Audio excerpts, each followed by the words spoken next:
better never ends. In health, in performance, no matter your starting point, you can always strive for better. My name's Charlie Goodchild, I'm your host, and this is the Better Never Ends podcast.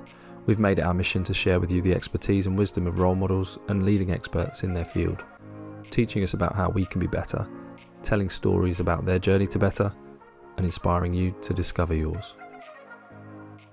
Today we're welcoming Ceri into the podcast. Ceri isn't our typical guest.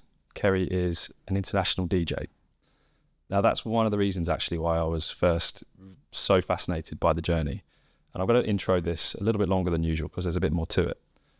So Ceri started her career as a DJ, the traditional sense, loved the music, loved the production, loved the party. And then when she was in a really good place, things were going really well for her. Her health let her down. When her health let her down, she struggled with traditional medicine methods to try and fix things, which led her down a path of alternative medicine. And alternative medicine in some fields is actually taboo, and people still don't really understand what it's about and how it helps and why people are leaning towards it compared to the traditional methods. The more I think about it, the more I understand it, because ultimately traditional healthcare lets a lot of people down and people feel disillusioned with it.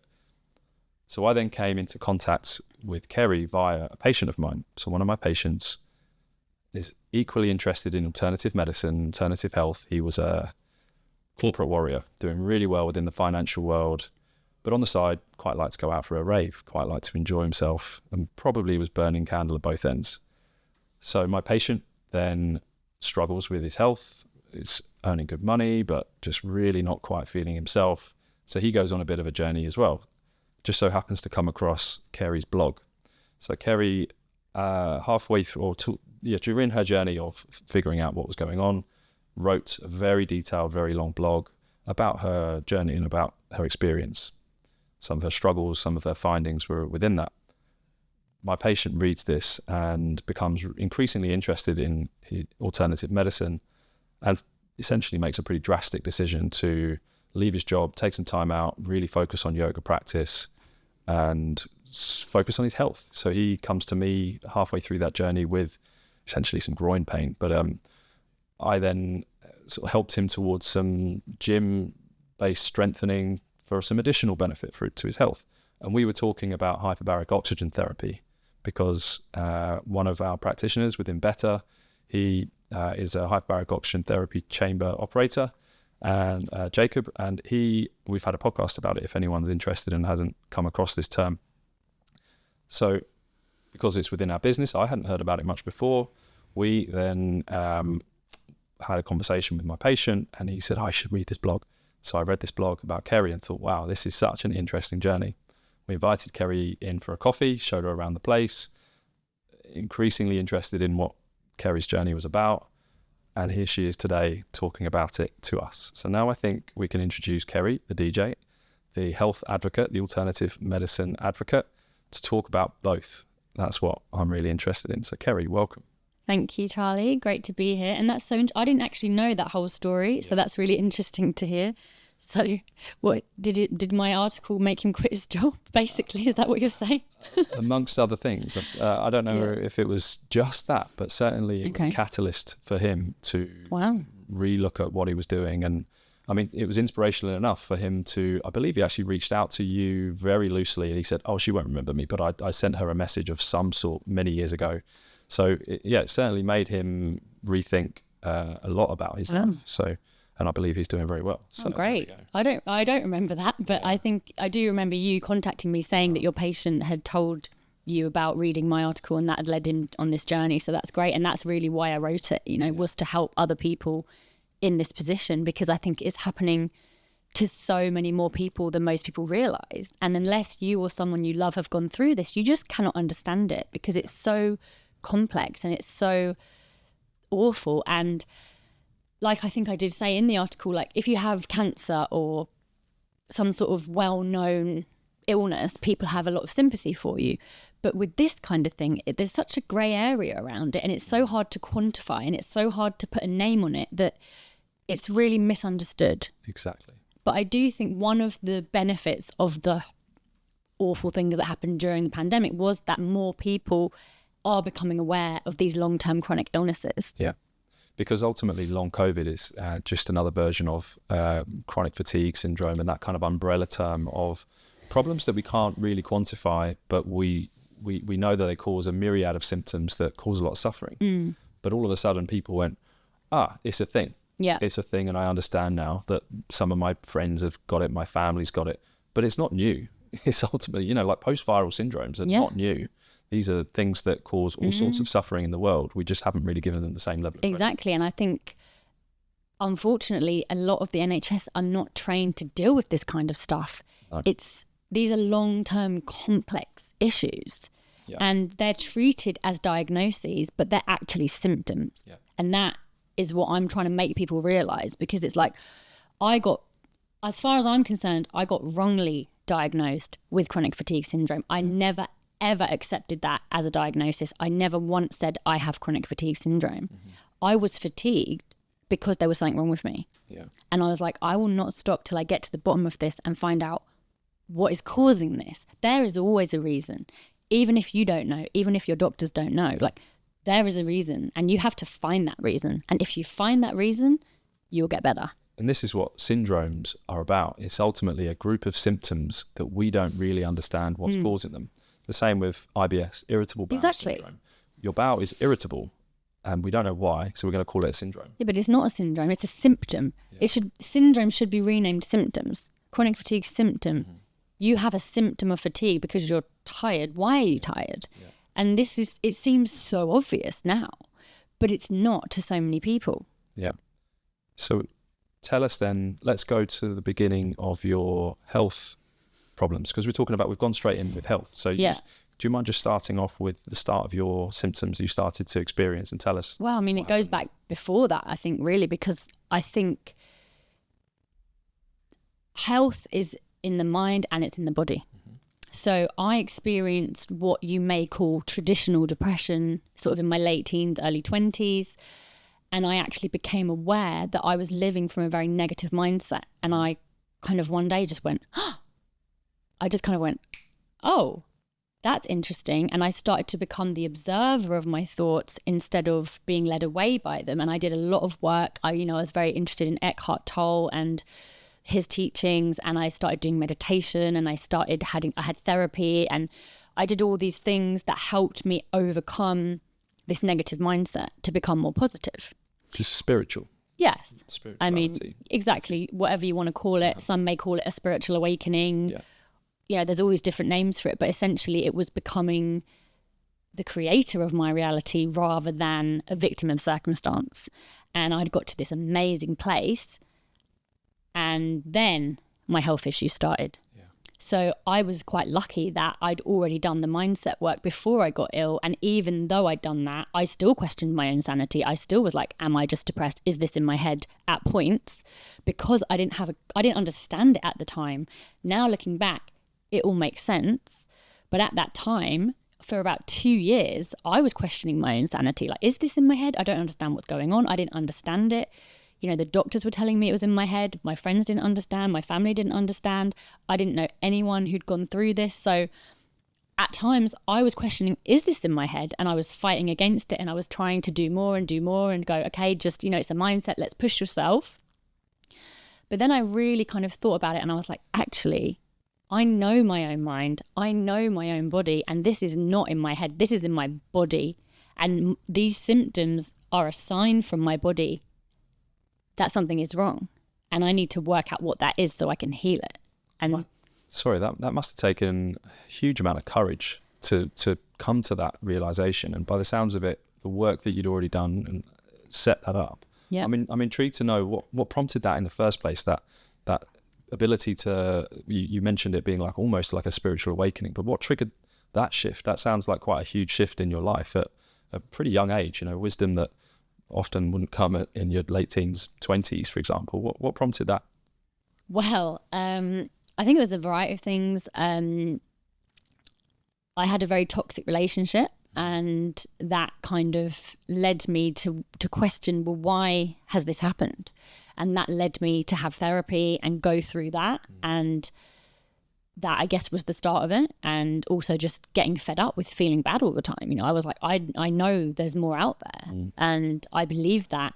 And I have a very questioning personality, I guess. I love researching. I love expanding my mind. I've always loved reading and finding out new things and expanding my mind, I guess. And so that just kind of was a natural progression, I guess, from that situation, was not to be like, why is this happening? But, well, I guess, yeah, why is this happening? But also, what can I do to overcome this and make sure this never happens again? And I actually got a tattoo on my wrist because my friend Anna, she probably was the catalyst, actually, because she turned to me one day and she was like, you've lost your sparkle. She's like, you used to be the most positive, energetic, like sparkly, amazing person that I knew.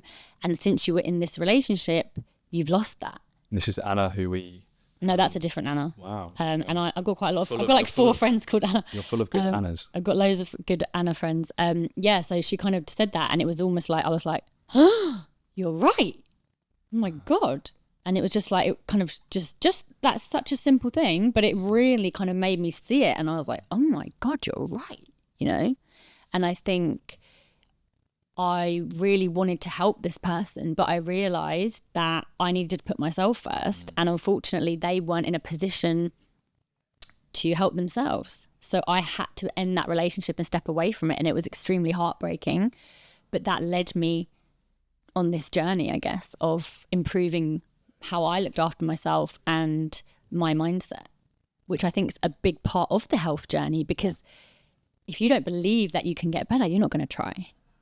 And I always believe that there's better out there.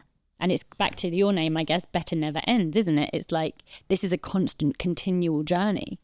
As you go through life, you'll have things happen and things will change, and you might have to change up what you're doing. And you know, you might be great for 5 years and then something happens and you'll have to change and go, okay, I need to seek help to overcome this. And it's a continual journey. And I also like to think it's quite similar to the music journey in terms of music production as well. It's like you're always learning new things, you're always trying new things. And I think the health journey is quite like that. And I think there's kind of 2 people in the world. There's people that have this growth mindset and this improvement mindset, who are always looking for answers and trying out the latest things and looking for inspiration from others. And then there are people who don't have that mindset, who kind of just stay the same. And I guess if you have this growth mindset, you're more likely to overcome these challenges. And if you don't, there's no reason why you can't learn to have that. Well, there's a real curiosity that comes through from what you're talking about that's rooted in optimism in a way. And without those 2 things, I can't imagine you'd have had the success to come through those challenges that you've had in your life. Yeah. So that seems like a pretty important factor in there. And obviously growth mindset comes through from optimism. They're quite similar things. So you've clearly set yourself up, unfortunately, from heartbreak, but that's prompted you to really look inwards and focus on yourself first. Yeah. And I think a lot of people struggle with that, is that they do want to fix other people, they do want to help other people, and often at the detriment to their own health. But if you don't have all of your own health, then you're only giving a part of yourself back to them. So if you really want to help people fully, yeah, for sure, to be for yourself, right? I think that's super important. And I'm now sensing this kind of value system within you that almost sets you up for success and has underpinned it. So then once you start to look inwards, you've then set yourself up for the resilience needed to come through your health journey. But then tell us about what it felt like and what the first symptoms were that you started to experience when you realised that you were ill. Well, firstly, I just felt tired all the time, but I was DJing at an after party every week from 5 a.m. till 3 p.m. So I was like, well, it's just because I'm a DJ. You know, I just kind of thought, well, it's my lifestyle. And that definitely was a contributing factor. So that was when I gave up, you know, sugar and dairy, and I already went gluten-free at 21. So I'd already had a lot of problems leading up to this with my health, and I had a lot of stomach problems when I was younger. I gave up eating gluten and wheat when I was 21 just because I wanted to lose weight, and then I was like, oh, my stomach problems have all gone away, I'm going to stick to this. So I'd already given up gluten and wheat, so I really cleaned up my diet. I started, you know, meditating, doing yoga and doing all the right things, And like I said, I'd gotten to this great place. I was walking down the street feeling grateful for life, and I was like loving my life. I'd moved to London. I had a music studio. My career was taking off. I was playing all over the world, and I was literally like, everything I want is happening. This is great. But then it was just this exhaustion that came over me. And again, I just kind of put it down to lifestyle. And every time I felt worse, I was trying to do more and more self-care practices to help me feel better, but I was getting worse, and I was getting worse and worse and worse. And I had to stop DJing as much because I was hoping that would help. I was still feeling worse. I got a part-time job teaching people with mental health issues how to make music that was a 10-minute walk from my house. And after about 6 months of doing that, I couldn't even walk 10 minutes to get to that job. I'd have to drive or get an Uber because I physically couldn't walk. And I remember playing at Lovebox Festival. So I lived near Victoria Park where Lovebox Festival is, and I had a gig at Lovebox Festival. And I remember it was a 15-20 minute walk from my house to the festival.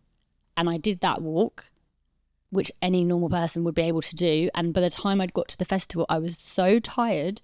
I had to lie on the grass because I couldn't get up because I was so exhausted. And I was like, this isn't right. This is not right. And I remember lying on the grass at Lovebox Festival crying because I was just like, I don't know what is wrong with me.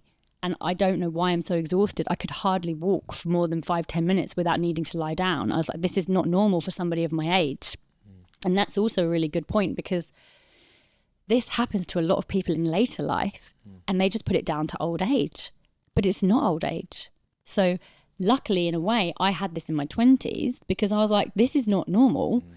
This is not normal for someone in their 20s to be feeling so exhausted. Therefore, there must be a reason for this. Therefore, I can find an answer to this.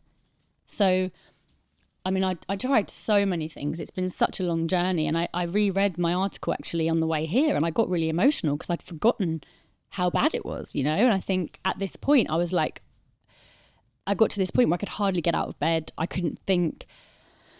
I felt like I was living in a vat of honey. That's the only way I can describe it, because every thought I had and every movement I made was like I was in this like thick, gooey substance. Like it was like a battle through, and that was just, maybe that's brain fog or congestion in the body. I don't know what it was, but it was just like this heavy feeling, and it was horrible. And that, I guess, to some people could be mistaken for depression, this heaviness. But I think that, well, I later found out what it was, but it was a variety of things. I'll get to that, but I want to try and tell it in the right order. Well, I think also it was this is where what you meant by it's lucky that I'd gone through all this mindset stuff, because I knew that you knew from a mindset perspective, you were in a good place. So then depression doesn't make a huge amount of sense then to you, because I'm not depressed because I'm feeling great. I'm feeling in a really good place. Yeah. You got this diamond on your wrist. That's the tattoo that you were referencing, right? Yeah. Just to remind you of that sparkle that came back, and that you are that person. Yeah. So then you've got to ask some different questions, right? So, okay, well, it's not depression. I'm feeling this unbelievable fatigue that... Yeah, but it is depression, but it's not depression. Do you know what I mean? Like, I was depressed because I felt like shit. I wasn't feeling like shit because I was depressed. Cause and effect. Do you see what I mean? Yeah, so the cause wasn't depression, but the symptom. The symptom is... So depression is a symptom. It can be a symptom. Yeah. It can also just be a negative mindset. Yeah. But only we have the power to discern that. But to be able to discern that, we have to know our own minds and our own bodies, and so many people don't. Yeah. Which is part of your journey, which is coming out already, that was testament to it, is that you had this clarity of mind in order to challenge society's preconception about fatigue, depression, and where you were at. That at your age, sure, that level of fatigue is not normal, but depression's common in that age bracket. So then you could have easily been labelled and diagnosed from a traditional medical I was by the GPs. I moved GPs like 3 or 4 times because I wasn't agreeing with them. Yeah. And during this time, I was going to the doctors all the time, like, you have to help me. There is something wrong with me. Oh, you're stressed and depressed. Oh, you're depressed. So this kept going on for about 2 years, and I kept moving GPs. And in the end, I had a GP tell me that I had incurable chronic fatigue syndrome. There was no reason for it and no cure for it. And I had to accept that. And I cried, as any person would, I believe, any sane person that knew that wasn't what actually was going on, being told that by a doctor. I was like really upset by that, and I was crying. And I lost all trust in the NHS by this point. So I had requested a copy of my medical notes to be sent to my address. And I saw that the doctor had written on that appointment that I was exhibiting mental health symptoms because I cried. I think crying is a natural response to being told that. And yet response. I was getting diagnosed with a mental health issue because I was crying at being told I had an incurable illness. So which is inaccurate. Which was inaccurate. Like I said, I never accepted that. As I'd never once said I had chronic fatigue because I didn't have chronic fatigue. I was chronically fatigued, but I didn't have chronic fatigue syndrome because that, in my opinion, is an incorrect label. Yeah. So this is where... And it makes me angry because I just feel how many people go through this and just accept that and their life is over. Do you know what I mean? And another catalyst for this change was one of my friends. She actually went through something similar. Well, it wasn't similar, but she went through something similar she was living in Chicago. She got held up at gunpoint at a cash point, and it triggered such a rush of adrenaline and cortisol in her body that she just went poof, and she got adrenal fatigue. So I know you're probably familiar with the term adrenal fatigue. A lot of alternative and health people don't like that term.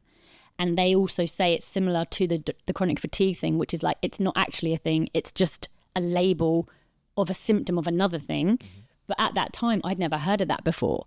And she told me about it because I said, this is going on. I have no idea what's wrong with me. I don't know what's happening. And she said, look up adrenal fatigue because that's what I got diagnosed with. And she actually saw Dr. Wilson in America, who is the guy that wrote the adrenal fatigue book. Mm-hmm. So I read that adrenal fatigue book and I was like, everything makes sense now. This makes sense what's happening to me because, you know, there's a quiz that you can do as part of that book and it asks you all these questions. And it was like, have you ever had food poisoning? I was like, well, yeah, there was that time in Panama. There was that time in Mexico. There was that time in Thailand. There was that time in London. Every stress on your body, be it mental, physical, emotional, financial, whatever, physical, every kind of stress on your body builds up. And it puts pressure on your system. And if you have too many of those, that can cause this problem where your adrenal glands produce too much cortisol or not enough cortisol. So I did a cortisol test and actually found out my morning cortisol was low and my evening cortisol was high, but it's supposed to be the other way around. So the cortisol is what gives you energy. And the NHS don't recognise adrenal fatigue as a condition. They only recognise it as a condition once it gets to like stage 5 or 6 adrenal fatigue, which is called Addison's disease. Yep. Once you have Addison's disease, you are bedbound for life and it's extremely, extremely hard to recover from. Was President Kennedy one of the famous people? I don't know. I actually think President Kennedy had this and they tried to hide it. I'm sure I've heard this before. Oh, really? So, I didn't know that. But I have heard Addison's disease is essentially a disability. Well, yeah, but the adrenal fatigue book is saying like Addison's is say stage 5 or 6 adrenal fatigue. Yeah. If you get it at stage 2 or 3, it's easy to recover. Yeah. Once you get to 5 or 6, it's extremely hard. But the NHS do not recognise it as a condition until it's at that level. Yeah. So you've got, as with anything, you've got this spectrum of disorder, you know, from normal functioning through to slight disorder to significant extreme disability. Yeah. So what they're saying is it's only a thing once it's extreme disability. Every time before that, it's normal. But clearly, it's ridiculous. Right? And also, if you hit it when it's less bad, you're more likely to recover. As with anything. Yeah. As with anything, the earlier you get, this is preventative medicine. And this is where I really think modern healthcare isn't well suited to, unfortunately, the modern lifestyles we live in. And the reality of our world is that we're good at identifying disease when it's in late stage and trying to fix disease, but we're not so good at saying these markers about your blood test or the symptoms that you're describing, they are an early stage indication that something's not right. So here is some advice about that. We're not very good at doing that. Thankfully, this is what today's conversation is about. We're now learning that there are ways of doing that, and that it's certainly, if you're curious and you're optimistic, you might be able to figure it out yourself. But the modern medicine, certainly NHS, for example, just isn't suited. It just doesn't. It's not kitted out for that. It doesn't have those capabilities. But also, they're not trained in that, and also the latest research takes like 20 to 30 years to filter down into them because there are so many processes and procedures in place for good reason. Correct. But they cannot keep up with the advancements in technology and the advancements in research that we're finding out new research all the time at the moment. So functional doctors, naturopaths and health coaches can act on that the week it comes out. The NHS can't, and they're not trained to. Yeah. So, you know, as much as they're great for certain things, they're great for emergency medicine, but for chronic conditions, they kind of manage it by suppressing the symptoms. Correct. Rather than treating the root cause, which is the opposite of what a functional doctor or a naturopath or many health coaches will do. We've just had a functional medicine nutritionist on our podcast. Oh, great. It was exactly that conversation. We were speaking about dealing with root cause and not just symptoms, and using symptoms as a guide, but ultimately really trying to get down to what it is. Exactly. And that makes so much sense, but so many people don't think that way. And it's not even just in this context. That can be applied to any context of anything, really, can't it? And really, you've become your own. You're almost your own functional medicine doctor. Because you're so curious, and so you were suffering so much as well. Yeah. You had the suffering combined with this curiosity and optimism that's meant that you've essentially become the expert in you. Yeah. And also are now advocating to help others in the same situation. So then we've got to the stage now where you've recognised that adrenal fatigue is another part of what's happening for you. What happened next? What was your next? Well, I then I did during this time. I mean, this time is also quite hazy for me because I was so exhausted. I had so much brain fog. Like there's whole things I don't even remember. But I also started doing Kambo, which is an alternative medicine from the Amazon jungle. And I was doing that a lot. And that was the only thing that I'd found that made me feel normal again. So I was doing that a lot. And my friend who was the Kambo practitioner said to me after however many months or years I was doing it, she was like, Ceri, you cannot keep doing Kambo because there's obviously a deeper issue here and you can't keep doing Kambo. And I was like, no, you have to let me do it because it's the only thing that I've found that helps me feel normal. But at first I was feeling better for say 2 months, then it was 1 month, then it was 2 weeks, then it was a week, then it was a few days. So it was losing its effectiveness. And I was distraught when she said that, but she was right. So that was what also prompted me to do more of this research and find out. And I think, you know, luckily for myself, I do have a distrust of authority figures. And I think as a DJ, you know, we're all a bit obsessive. You know, I think we're all bordering on a bit of Asperger's and a bit of ADHD, which I see as a gift because I would use that as fuel to dig for research and dig for cures and dig for things. And I also have already prior to this, like I said, trained my mind and cultivated quite a good sense of intuition. So that kind of guided me on this journey. And it was like, you know, I swapped digging for records for digging for cures. And that was my life for many, many years. And at some stage, I know you even contemplated stopping DJing and becoming another practitioner within health to really follow this passion. Yeah, I did for a while, but then I was like, actually, I can just tell people about it and then they can go and see a functional doctor. Because I looked into it, I was actually thinking of retraining to be a functional doctor, but you have to already have some sort of degree in medicine and then train for like another 4 years. And I was like, I just want to be a DJ, but you know, maybe when I'm 60 or something, I'll do that. But yeah, so I did consider that during COVID, especially because we didn't know if the world was going to get back to normal or not. But then I also realised I can just share this knowledge and then people can go off and use that information without me having to be a functional doctor. So, and I was going to say that's why I wrote the article, because so many people get sent to me by their friends or they've seen it on my Instagram, whatever. They message me, oh my God, please help me, my brother, my mum, my sister, whatever. So many people are going through this stuff. So I just say, oh, read my article. Yeah. To be honest, it saves you a huge amount of time, doesn't it? If you can just refer them out. Oh, this podcast from well, I can send this podcast now as well. So there you go. And I do want to write a book actually at some point. That is something my intuition has said that I will do at some point. But whenever the time is right, it will just happen. I'm not putting pressure on myself for that. So I imagine in your early years, and look, I'm a huge fan of dance music. I've been to raves throughout my adult life and still do. Went to one the other day. So this is, you know, I'm very familiar with the scene. It's full of alcohol. There's recreational drug use. There's, to be honest, just a lot of real good feelings and happiness and lots of general hedonism and happiness, and like everyone's having a good time. But you also get some negatives to that. You've got drug use that becomes dysfunctional. You've got addicts. You've got people that lose their life. You know, Avicii being the famous one here, who committed suicide following some pretty nasty mental health problems and drug addiction. So there's stories that we're aware of, and there's lots of that going on.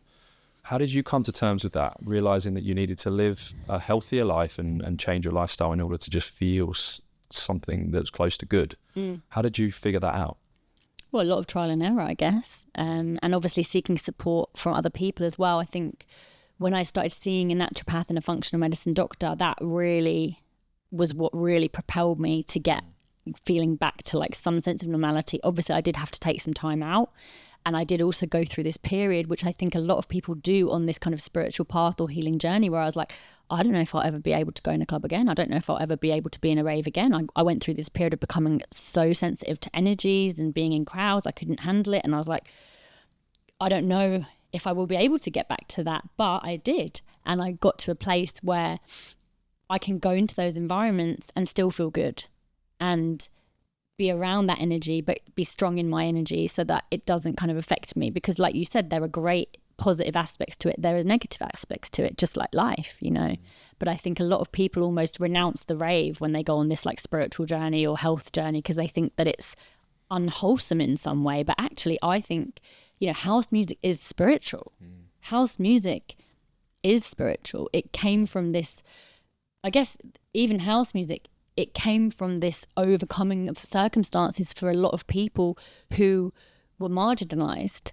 Well, from like the Detroit regions and people that are... Yeah, Detroit, New York, Chicago, you know, it was a lot of queer people and people of colour who at that time, there was still a lot of segregation in society. However, the love of music brought them together. They overcame their circumstances because of that love. And I think that is the essence of house music. And if we remember that, it's such a positive message.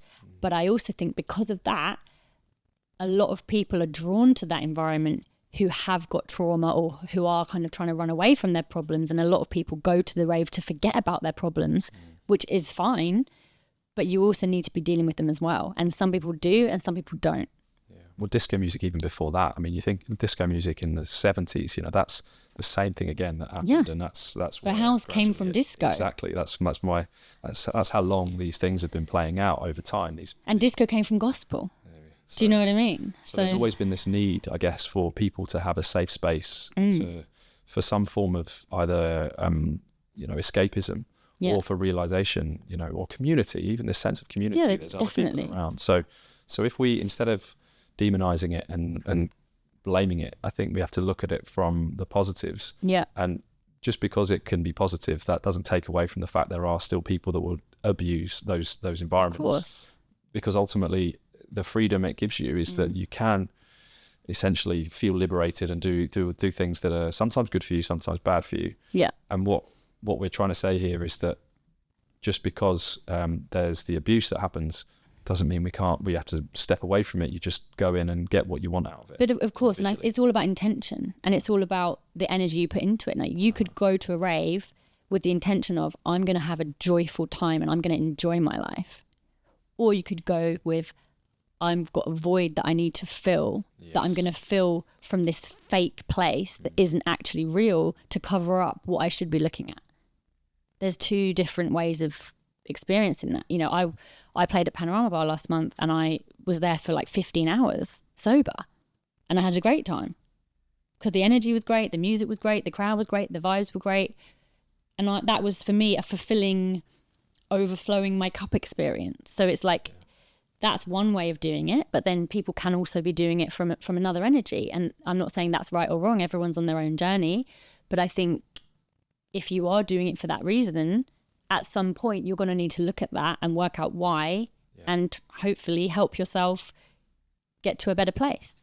And if I think of my early years going out, you know, we had the typical lads holidays. We went to Malia, we went to Magaluf. Oh, Shagaloo. Exactly. So we did the classic, you know, the stereotypical teenage stuff. Yeah. And then we went to Ibiza. Oh, yeah. 21, I think, 2021, something like that. And we went 5 years in a row because what we realized was that it was just a place filled with happiness. Whereas you go to the other venues, it was actually just a place filled with anger. And it was just all this anger and music that was just a bit fake. And I don't know, it just felt a lot of anger. You go to Ibiza, it's just a place full of happiness. And everyone's there to have good times. And this is like in the mid 2000s. So everyone's there to just enjoy themselves rather than to essentially beat people up. And that was the real shift, because that's what Magaluf and Malia felt like to me when I went there as an 18, 19-year-old. It's just testosterone and just quite intimidating. So then you realise that there's this other way of accessing good places, good times out, good music. And it was a bit of an awakening for me, in that sense of, oh, wow, music actually is not just about pop music and hanging out with your mates. There's something else to it that brings people together. There's this community. But that's what house music is about. House music is about being as one, coming together. That is what the essence of house music came from. And I think, that's why house music has that spiritual energy to it. So you're now, COVID times, you've had your doubts, but you've then really knuckled down and gone, nope, I am going to be a DJ. I'm going to advocate for health alongside it. So what's your career looking like now? I believe you've got quite a big gig next week, for example. Oh yeah, I've got drum sheds coming up next week with Radio 1, so that's really exciting. And then I'm going to Geneva to play at Audio Club, which is an amazing club as well. And yeah, I just had a track out actually called Can't Pay My Bills, which is very interesting because I also believe financial insecurity is a huge part in health, which a lot of people don't talk about. And unfortunately, having good health does cost money. Like, I got myself into so much debt getting better, but I saw it as an investment into my future. And unfortunately, a lot of people don't have access to that kind of money to fund themselves to get better. So they have to kind of do it themselves. And that is still possible, but it may take longer. And I think, if you can afford to have functional medicine doctors and do these private tests and other things that might support you, then you probably will get better quicker. And that's kind of a whole other conversation, but that is something I wanted to highlight because I think a lot of people don't even talk about that. Is that where that came from, the title of the... That's maybe like a part of it, but it was also kind of in reference to like the struggling artist and how that's in this industry, especially, it's so revered to be a struggling artist, but actually that's not good for your health, but that is a choice as well. We're choosing the unconventional life. We're choosing to take those risks for the love of music. So hopefully if we continue on that path, eventually we'll come out of the struggling artist phase. But that doesn't always happen. And it's also a reference to the origins of house music and, the voguing scene in the 80s where, a lot of people were very repressed and they felt like they couldn't overcome their circumstances, but then they did because they came together for the love of music and celebration. So it's kind of in reference to that as well. If you listen to the track, there's a sample in the track that talks about that. So you'll get it if you understand where that's from. So it's kind of a reference to all of that, I guess. And you mentioned about some expensive tests. What are the tests that you've gone through, and the ones, maybe talk a bit about some that gave you some really valuable information and maybe some that didn't? Wow, I think the GI map is very, very good. The NutriVal was very, very good. So the NutriVal showed me that I had heavy metals in my body and a few other like mineral and vitamin deficiencies. The GI map showed that I had 2 types of parasites, and often the GI map doesn't even detect parasites. So the fact that it did shows that I had a lot. I also lived in a mouldy house at the time. So I don't know if I mentioned it, but looking back, it's so obvious. At the time, it wasn't obvious. So the real decline in my health started when I moved into a mouldy house and I had a gig in Mexico. And the gig in Mexico gave me the worst food poisoning I'd ever had in my entire life. I didn't know about parasites at this time. I just, people say a stomach bug, you just think it means a stomach bug. What does that actually mean? A literal bug. What does that mean? A parasite. But in the West, we kind of think we're too good for parasites and we don't talk about them. But, Mexico, they make the kids have a parasite cleanse before they start school. That's normal to them. Why are we thinking we're not going to get parasites? Like, we live in the world. If you've ever drunk water or eaten food or lived in the world, you probably have parasites. You know, the World Health Organization estimates that 70 to 80% of people worldwide have parasites. I believe it's 100. And I truly think the next pandemics will be metals, parasites and mold. And mold is a massive thing right now. So I didn't realize how dangerous mold was when I lived in the moldy house. So I was already kind of struggling with my health. And then I moved into a moldy house and I got a parasite that I didn't know that was a parasite. So then that was around the time I started doing Cambo, and clearly the Cambo was killing the parasites and getting rid of the mold temporarily. That's why I was feeling better, because it was getting it out of my system. I don't know this for sure, but that's what I believe.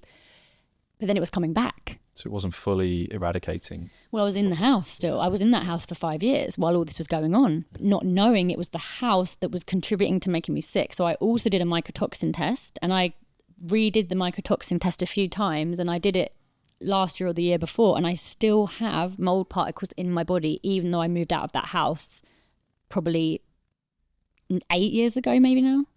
So, you know, mold is no joke, and people don't realize how dangerous it is, and it's becoming a massive thing now.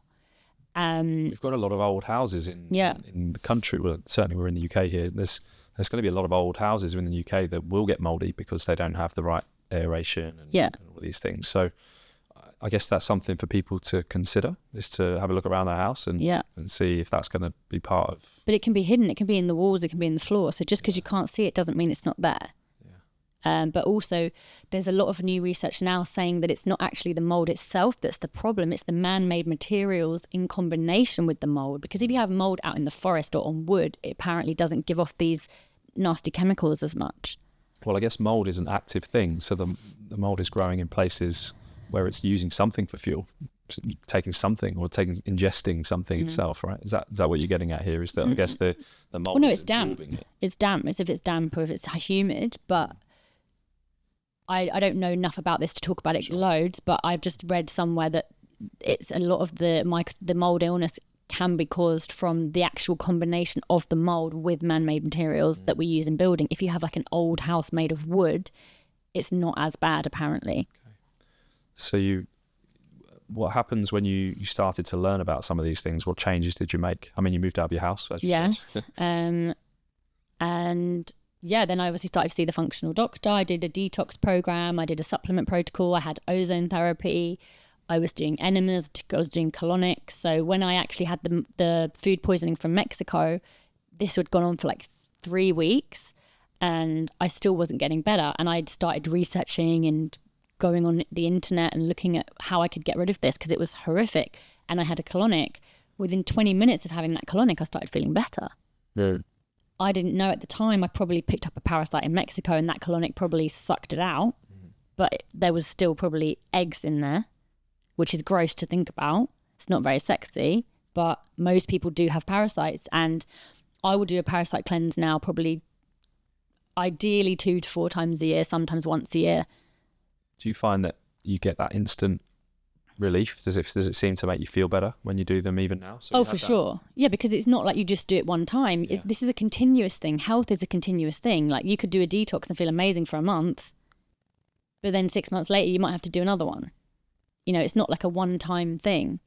But I do think as I'm improving, the ratio of difference is getting less because I'm not as ill. And there's obviously individual differences here because we know that some people don't suffer the way you've suffered. Absolutely. You're an extreme case who really suffered. And then you've got other people who generally cope pretty well in the world. So I guess there are certain people might need to do more active recovery and more definitely active lifestyle change. Yes. And it's interesting you say that actually because I also had a recent DNA test and I have the, oh my God, I always say this wrong, was it RFH? HFR. A HFR. I have that gene mutation, which means your body's ability to detox is impaired and your body's ability to transport things around the body is impaired. I also found out I'm unable to absorb vitamin B12, vitamin D and vitamin C, as well as some omega-3s and collagen, which means I'll probably have to supplement those things for life. But I'm happy to do that if that helps. And this then makes a huge amount of sense to me because we know that on average, when we give people vitamins and supplements, if you give everyone the same vitamins and supplements, the effect is pretty minimal because not everyone needs them. Yeah. But then if you give one person who's deficient in certain areas that particular supplement, they do really well. So you're a classic example of that. There's areas within your genetics, and also the genetics which have been exposed by the environment and the lifestyle you probably lived in your early life. Then therefore means you need. But I also have the mold gene. So there's a gene which means if you come across mold, your body can't cope with it. So this is the nuance to that concept, isn't it? It's not to say that everyone who's got a bit of mold in their house needs to immediately panic and find a new house. No. It just means that if you are struggling with symptoms that you can't understand and don't seem to make sense to a GP, have a look around. Exactly. Because the thing is, you could have a family of 5 living in the same house. One person gets sick. It doesn't seem to make sense. But when you go and look at them at a genetic level, it does make sense. But that's not also taking into account, your genes are one part of the puzzle. Your lifestyle is the other. Well, there's this lovely phrase I've heard. Sorry to interrupt you. You were on a flow, but the genes load the gun and your environment fires it. Yeah. So you might have the gene for mold, but if you live in a moldy house, it never matters. Exactly. So you get away with it. Whereas if your situation, you're more sensitive to it, and you had the environment combined with the gene, and therefore you're suffering. And I also have the high stress gene, which probably means I shouldn't be self-employed, but I'm doing it anyway. But again, it's like, it all makes sense now, because I'm like, I've always been very sensitive and I've always had to put more effort in than the average person to keep myself in a good place. But I'm happy to do that to feel good. But having this DNA test made me go, oh, this all makes sense. I kind of knew it anyway, but to have that scientific proof just reinforces that and makes me go, okay, well, if I need to have this crazy morning routine to get me into a good place, I don't feel guilty about that. Because to some people that can seem very self-indulgent, but I know that is what I need to do to keep myself in a good place to live the life that I want to live. So I'm happy to orchestrate my life around that. You've used yourself as an experiment, which many people don't choose to do, but I think that's the way we have to consider complex cases. Is that if traditional methods where we've used an evidence base that looks across the average person in thousands and tens of thousands of cases, then if you're not an average person, then that evidence might not actually be appropriate for you. Of course. So you then have to use yourself as the experiment. The N=1 concept then becomes relevant. And Exactly. you have to do all the things that you've done, which is lots of testing, trial and error, to find out what is it exactly that you may be on the end of the bell curve, normative distribution stuff. You've got a middle where everyone sits, and then you've got some extremes in. But then they're domain. taken off as anomalies. Exactly, and like So that's not studied, but that should be what is studied. And this is where I think people have to seek out alternative methods, because traditional medicine looks at the middle of the bell curve. If you're on the other end, you have to use yourself as the experiment. You have to ask lots of difficult questions, both to yourself and to healthcare providers. And if they're not if they don't have the knowledge to give back, they're probably not the right person for you. Yeah, and I think maybe I was unlucky. Or lucky with my experiences in the NHS though. But luckily, I was able to find private doctors, and I luckily had a good credit rating, so I could get credit to pay for it, and that helped me so much. It really, really did. So, what are the things that you've trial and errored on that have become fundamental to your routines? I guess meditation is really, really important for me. I tried to do at least an hour of meditation every morning before I leave the house, before I turn my phone on. I know that's not possible for everybody. If and when I had kids, I'd probably have to change that. But where my life is now, I can do that. So that really, really helps me, as well as, I eat mostly a paleo diet. I do have some carbs, and I was off coffee for about 5 years, but I have got back on the coffee now. But I think you've got to have one vice. Do you know what I mean? For most people, coffee is a health food. Well, I only drink mycotoxin-free, chemical-free, organic, like single roast coffee. But as we've just discussed, there's a reason why you have to make that choice. Yeah. Not everyone has to buy coffee that's so specific, but for you, because but coffee's very moldy. You can go down all these. Once you start researching this stuff, it's crazy. Like, so much food has mold on it. But some of that mold is good for you. But for you, if you're sensitive to it, then it changes it. It means that might not be so good for you. Exactly. But there's a lot of really good bacteria within our body that is there to make us feel good in itself, like moldy cheese. That could be good. Coffee can be good. But for you, it doesn't. And that's what we're getting at here, is that it's individualized. Exactly. Yeah, it's so individualistic, and it's so complex.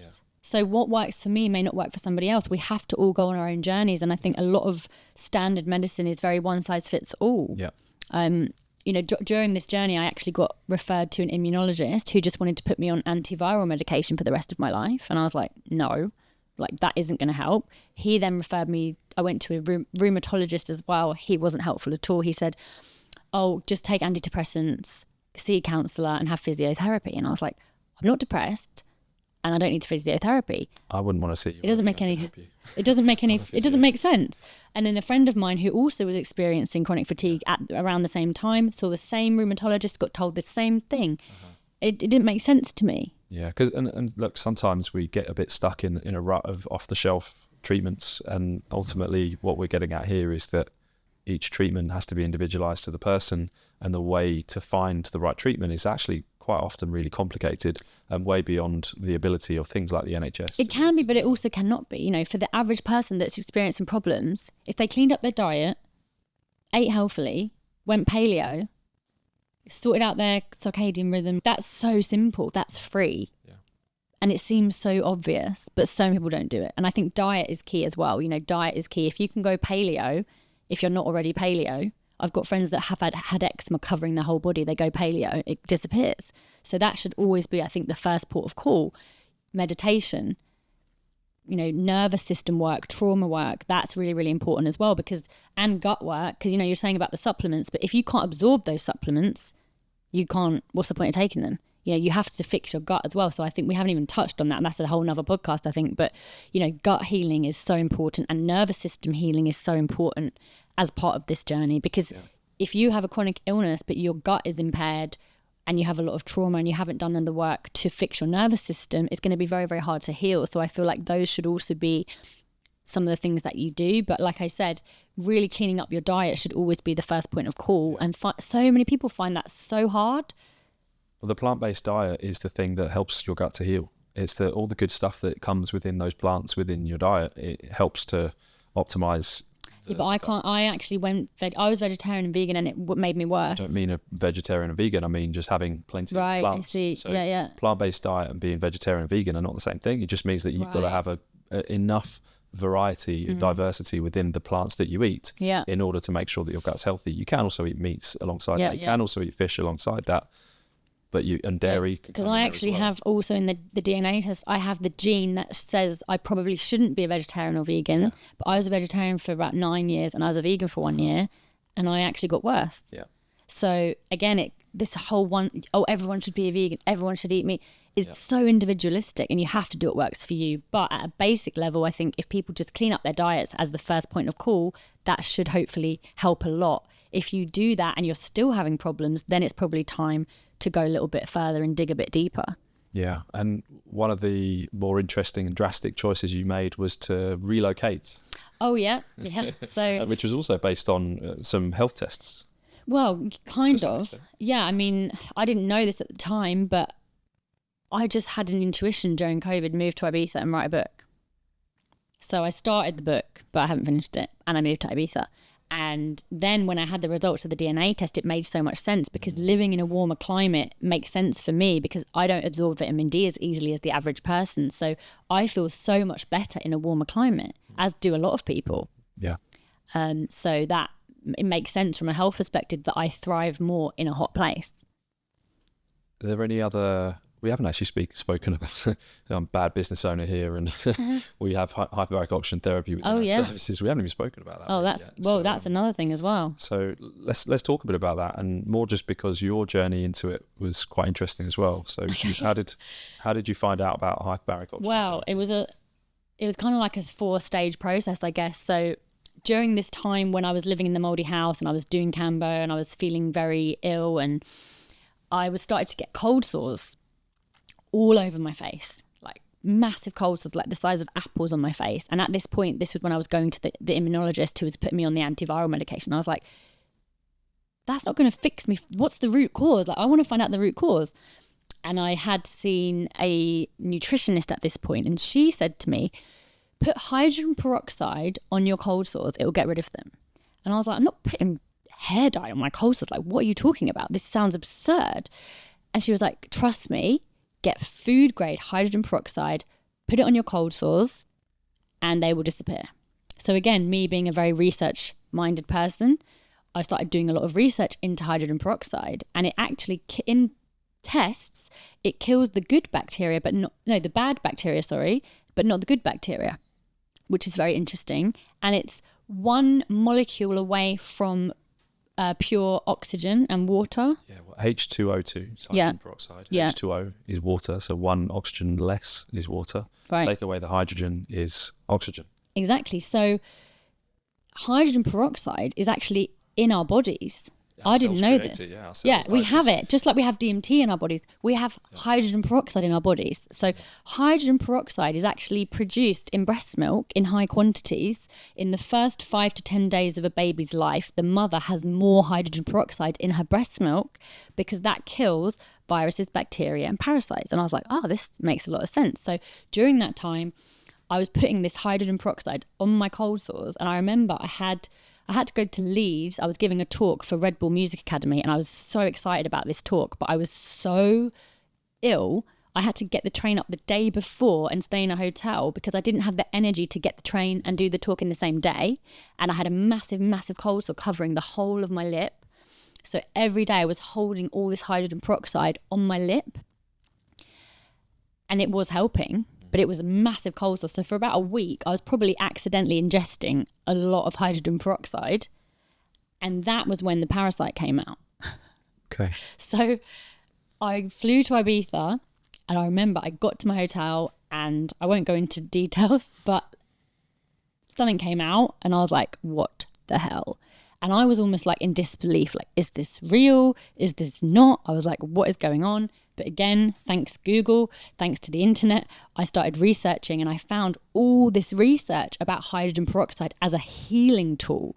Gardeners put it in their water to heal the plants, obviously at the right concentration. Yeah, and I think it's really important to say here that on average, it's not something that can be advocated in health because the risks of getting it wrong. I mean, it's very controversial. Yeah. It's so controversial. Yeah. So again, as part of my research, I was looking into this, and I realized how controversial it was because it has been advocated in the past as a health tool, but if you do it wrong and you get the concentration wrong, you will die. Yeah, exactly. So I wouldn't advise doing this, but it was kind of by accident that I did this, and I Googled it, and I came across all this research of people using hydrogen peroxide, and what's the other one as well? Turpentine, as a parasite cleanse. And I was like, well, this makes so much sense. However, there's probably better ways of doing it. And I started looking into that, and that's where I found out about ozone therapy. And I had ozone therapy as part of my mold protocol, and that did help. And then I got better, and I was kind of getting back to life again. Then COVID happened. Then I got ill again because the stress of that situation plus everything else that was going on kind of set me back a lot. So as part of my recovery from that, I started looking for ozone therapy providers, and that's when I came across hyperbaric oxygen. Again, I did a lot of research into hyperbaric oxygen, and hyperbaric oxygen, we're only scratching the surface right now, but it heals the body at a cellular level. So pretty much anything that is wrong with your body will be helped by that. Do you know what I mean? Well, you clearly do because you have it in your business. Yeah, we've looked into it, and we also realised that most people probably don't need it, but there are certainly cases in particular where traditional methods don't work. And what we think is that it's an opportunity for people who haven't been able to find relief from traditional methods to look at an alternative method of treatment. So look, this is an opportunity to talk about it. That's why we thought it'd be good, because you've had experience. Yeah, and I found it so helpful. I really did. And I was finding I was having sort of 10 to 15 sessions, and then sort of 5-6 months later, the fatigue was coming back again. So then I'd have another 10, 15. But what I'd been advised to do was say have like 50 to 60 sessions, but it's very expensive and it's very time consuming. It's a huge barrier. Yeah. So it's almost like the hydrogen peroxide is like the poor man's ozone and the poor man's HBOT. But ideally, you want to do it in those circumstances because they're a lot safer. Yeah, and like as time goes on, no doubt the technology gets cheaper and access to it becomes easier. So, who knows what the future might hold for it. But certainly there's interesting things out there, and there's probably not quite enough big research to be like absolutely everyone must have it or everyone in this condition needs to have it. It's probably not quite there yet. But I But think it it's is in enough. some countries, not here. I know. In some parts of Asia, it's already been approved for, say, like over 1,000 conditions. In the UK and Europe, I think mostly it's been approved for between like 12 and 18 conditions. Yeah. But that's not to say it doesn't work for other conditions, even if the research hasn't been yet approved for that. Yeah. But that just means you can't get it on insurance. Yeah. But I think in the future it will be approved medically for most things. And you've mentioned to me before when we spoke earlier around you being about 80% to where you want to be. What does that last 20% look like, do you think? I don't know. I think it's hard to kind of quantify because it could be because of my lifestyle, but I do feel like I could be even more energetic than I am. I could need a little bit less sleep than I do. So even though I'm feeling so much better, I'm feeling back to normal, I feel good, I'm getting back to my life, I still feel like there's a little bit more of a way to go. And I will not stop till I get to like 100, 110%. Like that is my goal. That is where I want to be, and I'm getting there. And I will not stop till I do it. And is there anything that we've not spoken about today that you think's been really important and influential in your journey?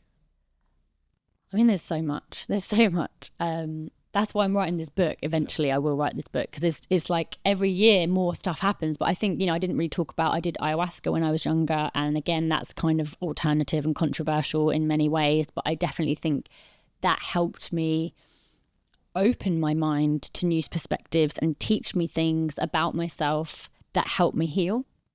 And some people do believe that it heals the body at a cellular level. But again, this is something that's pretty much impossible to quantify with traditional scientific research methods, because you cannot do a double-blind placebo trial with ayahuasca. Do you know what I mean? Yeah. So I'm not advocating for that at all either. Everybody is different and everybody has to go on their own journey. But for me, that was very, very helpful. I've got to a place now where I actually have so much respect for these medicines that I haven't done it for maybe 2 years, because I feel like it teaches you what you need to do, but then you have to integrate that into your life. And a lot of people can almost get hooked on doing these kinds of things, like I was with the Cambo. But that's not treating the root cause of the problem. And just like the functional medicine model, we have to look at the root causes of the problem. So anything that we're doing as almost like a crux isn't necessarily helping. So we can use these tools to open our minds and help us learn new perspectives and help us and guide us. But then we have to also get to a point where we're really integrating that and putting it into our lives. That's the most important part. And that's like anything on this journey. You know what I mean? I think ultimately what has come back yet again is the curiosity. Is that optimism and curiosity combined has led to your recovery and your constant striving towards finding answers to the source of what's going on. Yeah, and I think I'm good at research as well, and I have quite good discernment and good intuition. So when I'm doing this research, I can feel like what resonates with me and what doesn't. And I think also my lack of trust for authority figures. It's worked out well for you in this situation. It's worked out well, because if I just listened to what they'd say, I would probably be dead now. Like really, if I'd have listened to that doctor, I would be either in bed bound or dead. I really think I would be. So that did help me in this instance. I think ultimately this podcast has been about the people, the anomalies on the end of the bell curve, and you've given a really lovely insight and a really honest and open insight into your struggles, but also your recovery journey, which ultimately was rooted in hope. Yeah. So this isn't for everyone necessarily. It's for those people. It's for those people that haven't got on with traditional methods and are struggling and looking for an answer, that haven't maybe got quite the intuition or the research drive, that they need to almost become so curious and the experts within themselves that there might be an answer out there for them. Yeah, and I think, again, like being sober as well, I think helped a lot. Even though on my DNA test it said I can tolerate alcohol from a DNA perspective, I choose not to drink. And I think that has been a huge thing for me, as well as the diet, cleaning up the diet. What else? I was going to say something, but I forgot what it was. We've said a lot. We said a lot. I know. I could talk about this for days. There's just so much. But I think ultimately it comes down to diet and mindset. And yeah, I think for me personally as well, not drinking really, really helps as well. And Ceri, how does someone find out about you, either as a DJ or as a health advocate? You can follow me on Instagram. It's Ceri Music, and it's Ceri with a C, Ceri. And if you did want to read the article that we mentioned, I've linked that on my link tree on my Instagram profile. You have to scroll down quite far to find it, but it is in there. It's called, I think, Chronic Fatigue Depression article, because even though I never diagnosed myself with those terms, I wanted to use those terms because I knew that other people who did believe they had those things may be resonating with it, if that makes sense. It does. And ultimately, that's what led to us having this chat. Yes, exactly. It's clearly worked. Hopefully, it helps Yes, other people. so I hope so. Yeah, that's why I did it. So Thanks so much for coming in today. Thank you for having It's me. been brilliant. Thank you. See you at Drum Sheds. See you at Drum Sheds. Thanks for listening to today's podcast. This podcast is sponsored by Better, provider of health, wellness and performance services based in central London. You can book in for face-to-face services at either of our 2 clinics, one in Soho and one in the city. You can also follow us on Instagram at Better Never Ends, or head over to our website for more information about the clinics or the podcast at www.betterneverends.com. And of course, if you want to send us an email with any feedback, questions or suggestions for future episodes, then email us on podcast@betterneverends.com. And finally, thanks to Brian Long for editing the show. Without him, it's absolutely no doubt in my mind that these would never have seen the light of day, and it will allow this podcast to continue on for as long as I'll keep recording them. So thanks very much, Brian.